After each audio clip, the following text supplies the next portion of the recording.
Assalamualaikum warahmatullahi wabarakatuh. Alhamdulillah, alhamdulillahillazi hazana sabla salim wa afana bisyarril atil nabiyyil karim.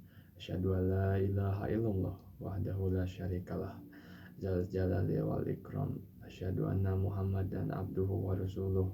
Allahumma sholli wa sallam wa barik ala Muhammadin wa ala alihi wa sahbihi wa tabi'ina bil ihsani ilal yaumiddin amma abd fa ya ayyuhallahu ta'ala fil qaroni al karim ya ayyuhallazina amanu attaqullaha wa qulahu qala syadida yusila kalim amakan wa rasuluhu faqad fazal fawzan adim.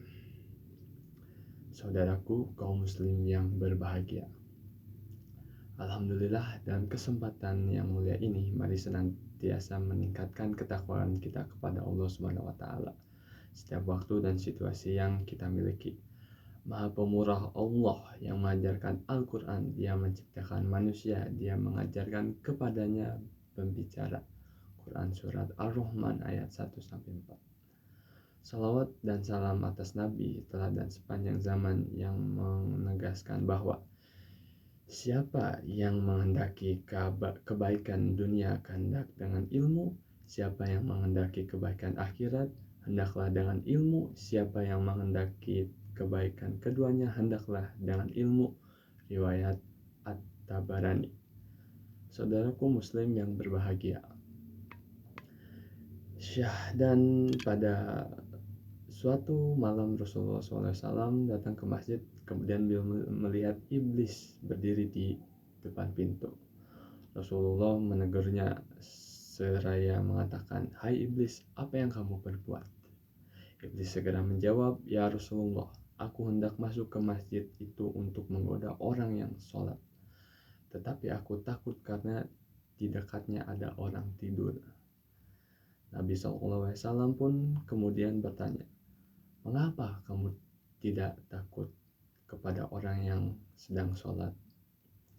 Padahal ia sedang berdialog dengan Tuhannya. Mengapa justru kamu takut terhadap orang yang sedang tidur? Bukankah ia dalam keadaan lalai?" Iblis lantas menjawab, "Ya Rasulullah, orang yang sholat itu orang bodoh, sehingga mudah bagiku untuk mengganggunya. Tetapi yang tidur itu orang yang berilmu. Kalaupun aku berhasil merusak sholat orang bodoh itu, lalu orang yang berilmu terbangun, niscaya ia akan segera membetulkan sholat orang bodoh itu."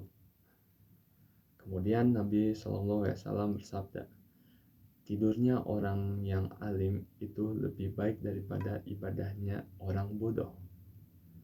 Saudaraku kaum muslim yang berbahagia, menuntut ilmu merupakan suatu hal yang sangat penting untuk mewujudkan kebahagiaan di dunia dan di akhirat.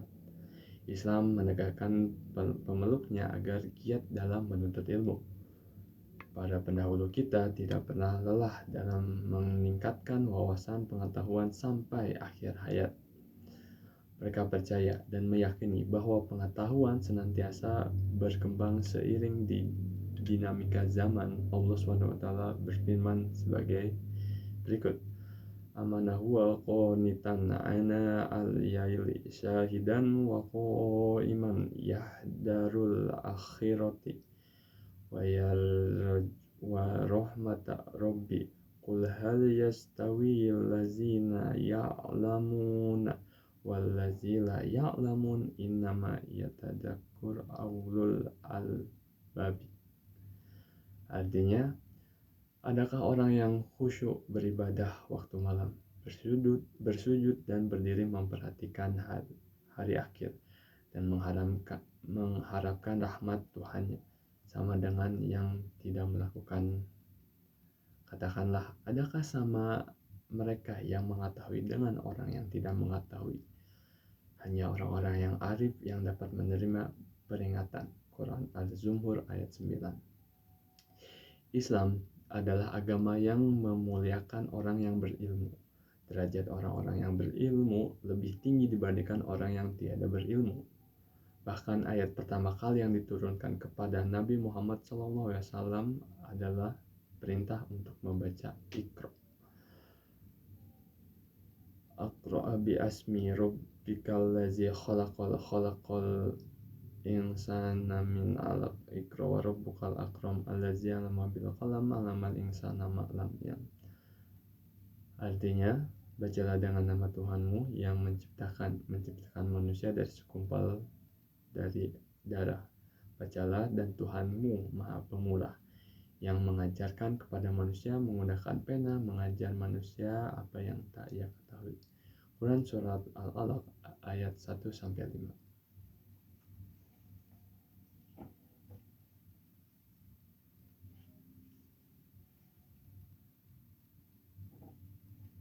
Alhamdulillah.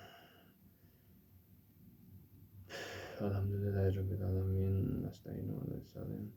Lakum fil qarani al karim wa taqabbani wa iyyankum bima fihi minal ayati wa dzakaril hakimini wa taqabbalallahu minna wa man kum tilawatu innahu huwas samiul alim wastaghfirullah innahu huwal ghafurur rahim.